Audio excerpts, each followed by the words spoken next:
Bismillahirrahmanirrahim. Hari ini kita membahas ada 3 hal. Ya.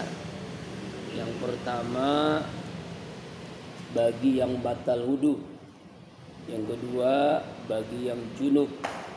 Yang ketiga bagi yang haid. Ya, yaitu haram hukumnya.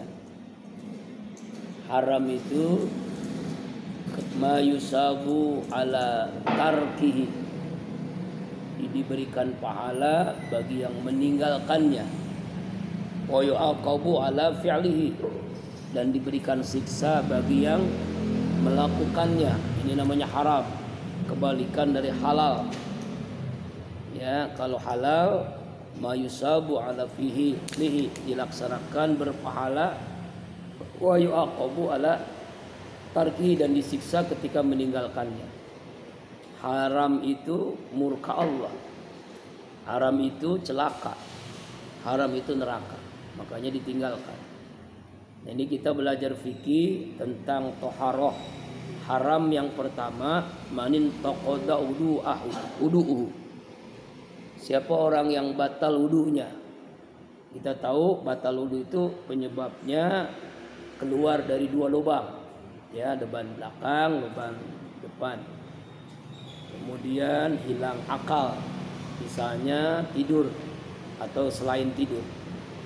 Kemudian bertemunya 2 kulit laki-laki dan perempuan yang dewasa keduanya tanpa ada dinding pemisah, lalu menyentuh kubulnya manusia. Nah, ini namanya membatalkan wudu. Orang yang batal wudunya ada 4 yang haram dilakukan. Yang pertama haram sholat. Artinya harus wudu dulu. Kalau tetap memaksakan sholat, sholatnya tidak sah, bahkan berdosa. Karena dalam keadaan kotor, dalam keadaan batal wudunya, mesti dia sholat dulu. Yang kedua haram tawaf. Apa tawaf? Yaitu ketika orang melaksanakan ibadah haji atau ibadah umroh, itu merupakan rukun dari ibadah haji dan umroh. Bagi Ka'bah 7 kali itu harus berwudu dulu. Kalau memaksakan tawaf tanpa wudu, maka wudunya tidak sah, malah mendapatkan dosa. Kemudian wa masul mushaf, haram menyentuh mushaf. Mushaf itu adalah Al-Quran. Ya, haram tuh bagi yang batal wudunya, maka wudu dulu. La yammasu illal mutahharun, tidak boleh menyentuh kecuali dalam keadaan suci. Ya, kecuali Al-Quran yang ada tafsirnya, dan tafsirnya itu lebih banyak dibandingkan Al-Qurannya. Contohnya tafsir atau Misbah Pak Quraisyab itu kan lebih banyak penjelasannya. Itu walaupun tidak wudu pun tidak berdosa, karena lebih banyak kalimat bahasa tafsirnya daripada Al-Quran itu sendiri. Jadi tapi mushaf yang benar-benar mushaf tanpa ada terjemah, maka itu nggak boleh. Apalagi belum membawanya, menyentuh aja nggak boleh, apalagi membawanya. Jadi 4 yang diharamkan bagi orang yang batal wudunya. Bagaimana supaya dia bisa melakukan? Dia harus wudu lagi dari awal. Jadi jangan sampai memaksakan ketika kita batal wudu, ya kentut, kita lanjutin sholatnya nggak sah. Harus kita berwudu dulu. Ya, kita kentut. Ya, kalau sholat mungkin nggak terlalu berat ya. Yang berat itu tawaf. Apalagi jamaahnya ribuan, jutaan. Udah tawafnya udah 6 putaran, tinggal 1 putaran lagi. Ya kan? Pertama, tempat wudunya itu jauh dari tempat tawaf. Yang kedua, kita ketinggalan rombongan. Sedangkan setelah tawaf kan sa'i. Nah, nanti kalau udah pernah ibadah haji udah paham ya.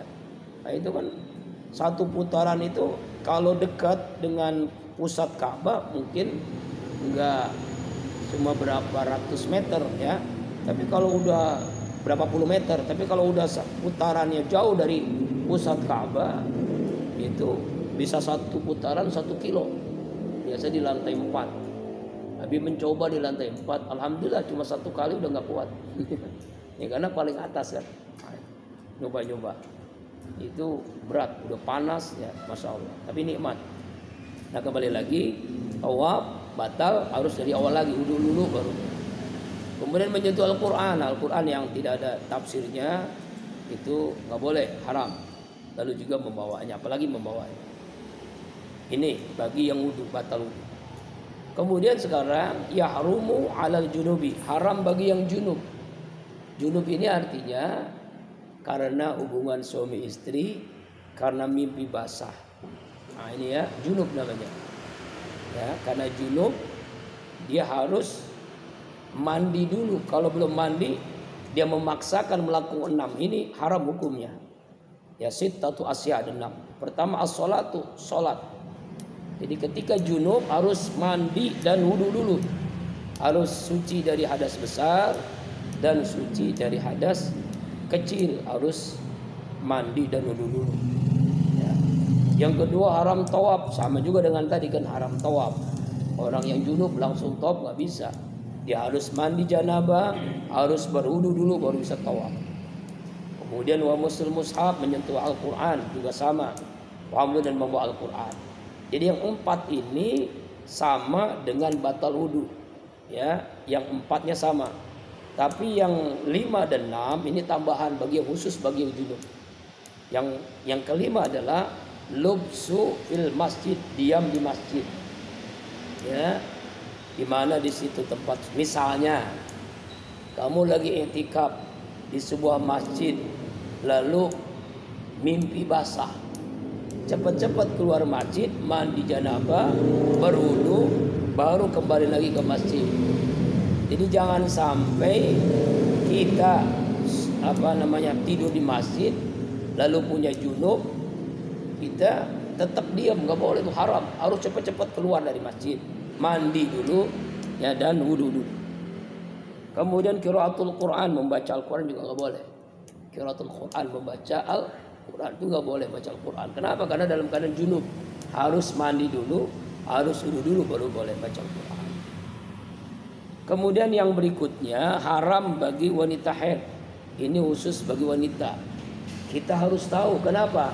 Karena kamu kan punya ibu, punya adik perempuan, banyak perempuan, nanti punya istri, punya anak perempuan misalnya.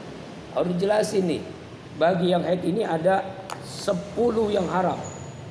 10 yang haram bagi wanita haid. Pertama as-sholatu, haram sholat. Ya, haram sholat ya. Ya, inilah ya hadiah bagi wanita haid.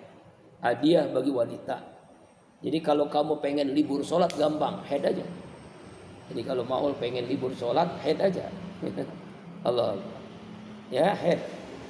Nah, jadi libur itu sholat tuh, selama haid gak boleh sholat. Yang kedua tawaf, apalagi tawaf.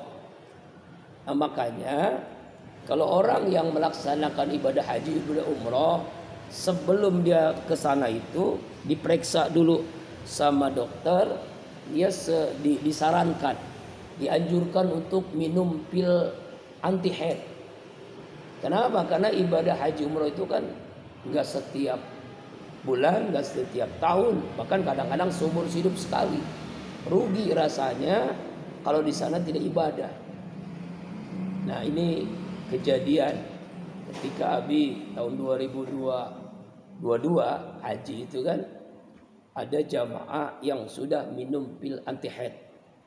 Ya, kemudian bagusnya dia udah selesai rukun dan wajib haji, selesai ibadah, selesai macam-macam, lalu dia pengen makan di luar.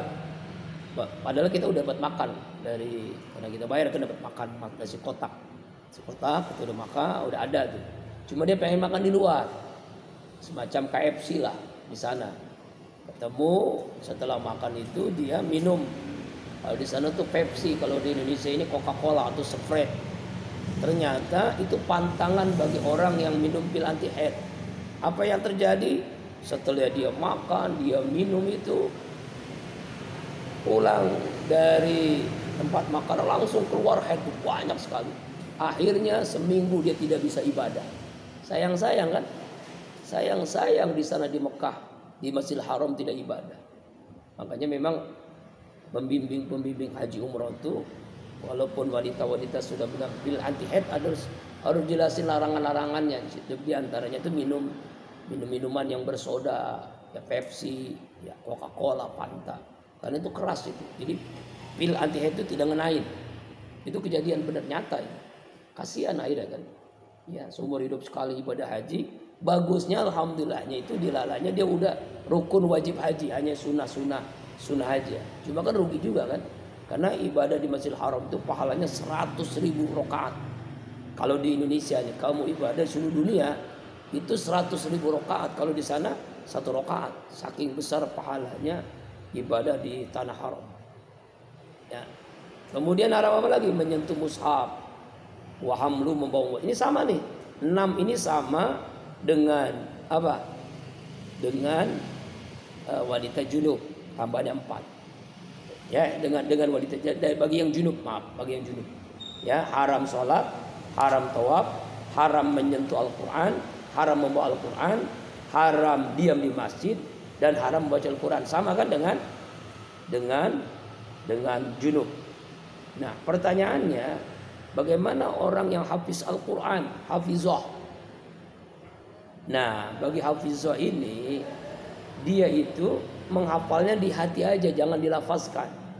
Atau dia guru hafal Al-Quran, guru penghafal Quran, guru Al-Quran. Bagaimana caranya? Dia mengajarkan Quran, jangan utuh. Jangan utuh itu artinya misalnya Bismillahirrahmanirrahim. Jangan Bismillahirrahmanirrahim. Bismillah, Ar-Rahman, Ar-Rahim. Itu potongan-potongan itu kan dianggap aja zikir, itu dibolehkan. Jadi jangan utuh kalimatnya. Ya kan? Misalnya sabihis, marobikal a'la. Jadi jangan sabihis, marobikal a'la. Itu nggak boleh dianggap baca Al-Quran. Tapi kalau dipotong-potong karena dia guru, itu dibolehkan. Namanya tahsin Al-Quran. Makanya ini ada perbedaan ulama ya. Jadi lebih baik memang kalau untuk hafizah itu menghafalnya di hati. Kalau guru Al-Quran ngajarinnya di patah-patah kalimatnya, jangan utuh. Kemudian apalagi wasaumu, puasa. Beda dengan sholat. Kalau wanita haid ini tidak ada kodok sholat karena haid. Tapi kalau puasa wajib kodok. Misalnya puasa Ramadan selama seminggu dia haid, maka dia nggak puasa, wajib membayar di hari yang lain. Ya kan, wanita haid. Beda dengan sholat. Sholat tidak ada kodok kecuali begini. Ini wanita yang pemalas. Makanya kalau mau punya istri kamu harus jelasin nanti. Punya anak putri harus jelasin wanti-wanti. Contoh dia ini haidnya nggak teratur. Nanti kamu ya punya istri, punya anak atau punya kakak adik itu nggak teratur. Misalnya biasanya seminggu haidnya. Ternyata hari itu haidnya nggak teratur, hanya 2 hari. 2 hari haid. Setelah 2 hari bersih dia. Ya. Dia tidak sholat, padahal udah bersih. Dia tidak mandi junub, dia bersih, dia tidak sholat. Misalnya harusnya dia sholat zuhur karena jam 8 atau jam 10 sudah bersih, mandi, sholat zuhur. Ternyata ketika mau asar atau ketika mau maghrib haid lagi dia, dan dia belum mandi junub dan tidak sholat, dosa hukumnya tuh antara zuhur dan asar. Nah, ya kan, bagaimana ini kalau kejadian kasus begini? Makanya harus dijelasin. Makanya tolong kakak, adik atau anak-anakku, istriku, kalau mengalami seperti ini cepat-cepat mandi dan sholat. Jangan ditunda-tunda. Kalau ditunda-tunda wajib qadha sholat. 2 waktu sholat tadi ditinggalkan, zuhur dan asar, karena dia udah bersih tapi nggak cepet mandi, nggak cepet sholat. Ternyata sebelum maghrib keluar lagi kan. Nah, itu dosa tuh hukumnya, dia berdosa karena meninggalkan sholat salah sengaja. Nah, bagaimana caranya? Nanti ketika udah bersih dia wajib qadha sholat. Kenapa? Karena dia tidak meninggalkan sholat, ya, karena dia lalai dalam keadaan dirinya. Nah, ini harus dijelasin ya. Seperti dan sering kali kejadian begitu. Ada orang yang merasa sudah masih lama gitu, padahal udah bersih. Biasanya dia 5 hari, ya kan, atau 6 hari. 6 hari biasanya nih. 6 hari dia haid. Ternyata dia itu hanya 5 hari. Hanya 5 hari udah bersih, dia nggak cepat mandi. Pas hari ke-7 haid lagi. Itu kan. Itu hati-hati, makanya tuh dia meninggalkan sholat di hari ke-6 itu. Dosa hukumnya dan dia wajib qadha. Kalau puasa memang ada qadha, tapi kalau sholat qadhanya karena dia lalai, bukan qadhanya karena selama seminggu enggak ada qadha ketika haid itu. Paham ya? Susah juga sih. Memang jelasinnya harus kepada wanita nih, pada ibu-ibu. Sebab ada yang melalaikan itu. Ya, ini pengalaman. Kemudian juga nanti kalau kamu sudah berkeluarga, jangan sekali-kali menceraikan istri ketika haid. Buat tolak, haram menceraikan istri itu. Tolak. Makanya nanti pengadilan agama, ya kalau ada salah seorang dari kamu yang jadi hakim pengadilan agama, itu nggak bisa memutuskan kasus perceraian, gugat cerai atau cerai talak ketika istri dalam keadaan haid. Harus selesai dulu haidnya. Sebab kalau ketika haid, makanya hakim yang harus nanya dulu, ibu lagi haid nggak? Enggak Pak Hakim. Maka boleh itu menjatuhkan talak. Kalau dia masih haid, nanti dulu Bu, seminggu lagi. Kalau ibu bilang kalau sudah bersih, ibu datang lagi, nanti bisa gugat cerai atau talak. Ada namanya cerai talak cerai atau gugat cerai. Bedanya kalau gugat cerai itu dari istri, ya, kalau talak cerai itu dari suami. Suami menceraikan istri itu talak cerai namanya. Kalau dari istri namanya gugat cerai. Kenapa? Karena di Indonesia ini ada namanya KDRT. Ya, KDRT itu kekerasan dalam rumah tangga. Suami jahat kepada istri, maka istri boleh mengajukan gugat cerai karena suaminya sudah zalim kepadanya. Bahkan bisa ke pengadilan, karena termasuk KDRT itu pidana, bisa dihukum nanti. Udah cerainya bisa dan juga dihukum. Kembali lagi ya, jadi seorang suami tidak bisa menjatuhkan talak ketika istrinya dalam keadaan haid. Wal muru bil masjid, lewat di masjid. In khafat talbisau, jika khawatir mengotori masjid. Maksudnya adalah khawatir wanita haid itu mengotori masjid. Apalagi zaman dulu belum ada softtek, belum ada tambalan, ya. Ya, tambalan yang menyebabkan akhirnya sampai nembus darah haid itu ke celananya, ke pakaiannya, akhirnya jatuh ke masjid. Nah, itu dikhawatirkan. Makanya lebih baik jangan lewat masjid, dalam pengertian masuk ke masjid atau melewati masjid lah. Diam aja nggak boleh, apalagi melewati nggak boleh, apalagi diam di masjid. Melewati nggak boleh. Makanya cari jalan alternatif, jalan yang lain yang jauh dari wilayah masjid. Kemudian yang ke-10, ini bagi suami istri ini, al-istimna bima baina surwa rukbah, bersenang-senang di antara pusar dan dengkul. Artinya hubungan suami istri ketika haid itu haram. Ya, kotor karena kotor. Boleh, tapi di atas pusar, di bawah dengkul boleh. Paham lah ya? Di atas pusar apa? Di atas pusar ya macam-macam. Di bawah dengkul apa? Ya kakinya aja dimainin. Itu boleh. Tapi di antara pusar dan dengkul itu haram hukumnya. Kenapa haram? Karena kotor. Kalau nih, ini pernah kejadian, ada pertanyaan fikih. Ustadz, saya udah lama karena kerja di luar kota atau luar negeri, gak ketemu istri selama 1 tahun. Pas ketemu istri lagi haid, akhirnya saya udah gak nahan, saya terpaksa duhul hubungan suami istri. Gimana Ustadz? Pertama harus taubat karena dosa besar, ya kan? Lagi haid digituin. Yang kedua bayar kifarat. Kifarat apa? Sama dengan akekah. Berapa itu? 2 ekor kambing. Kifaratnya itu berat kan? 2 ekor kambing sebagai penebus atas kesalahan yang dilakukan. Hati-hati itu. 2 ekor kambing, 1 ekor kambing 3 juta berarti 6 juta. Allah Akbar. Kan berat kan? Berat. Nah, pernah dulu ada juga kejadian jamaah haji ini. Pengantin baru jamaah haji. Masih dalam hal yang haram. Haram berjumbu, haram mencium. Dia nyari kesempatan. Padahal masih pakai ihram, masih ini. Namanya pengantin baru nggak nahan. Nggak nahan nih. Ketemu istrinya di hotel langsung diajak. Hubungan suami istri. Awalnya nggak ada yang tahu, biasa-biasa aja.